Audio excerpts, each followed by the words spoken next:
Guys, good afternoon. Ayan, dito ako ngayon sa manok guys. Sarap magtambay dito sa manukan eh.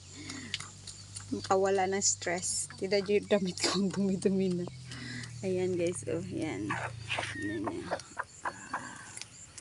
Yan, saging yan guys, saging. Saging yan na yang sira na saging guys. Oh. Lakas sila kumain ng sira na saging. O, diba? Guys, ayun, mga manok namin. Laki na. Laki na ng manok.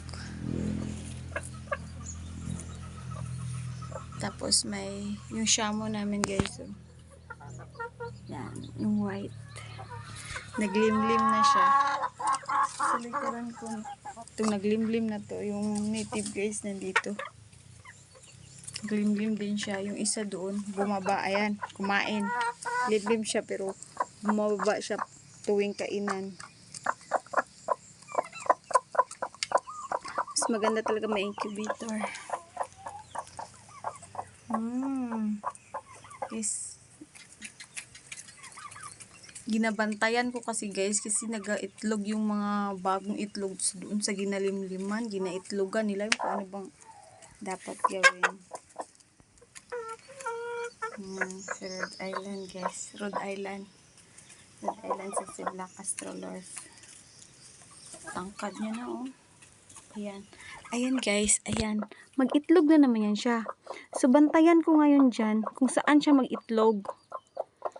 Mag-itlog siya eh. Oh. Mag-itlog yan. Tingnan nyo siya. Mag-itlog yan siya guys. Hanap yan siya ng pugad. Eh, ang dami-daming pugad. Diyan talaga siya sa maraming egg. Ganyan yung sakit nila. Kung saan yung maraming egg, doon sila mangitlog. Eh, kung nalimliman na yun, di mag-mix. Bang dapat solusyon yan, guys. Tulungan nyo nga ako. Charot. Pero mas maganda, pero ang ginawa namin, gina-collect na lang namin yung egg. Para may incubator, pa-incubate na lang yung mga egg. Kasi, sayang yung egg. Marami na rin kami sisiw. Padami kami, hindi pa kami nagbenta guys. Pero may nagabili din ng egg. Nabenta namin yung iba. Yan guys. Kita dito. Bye guys.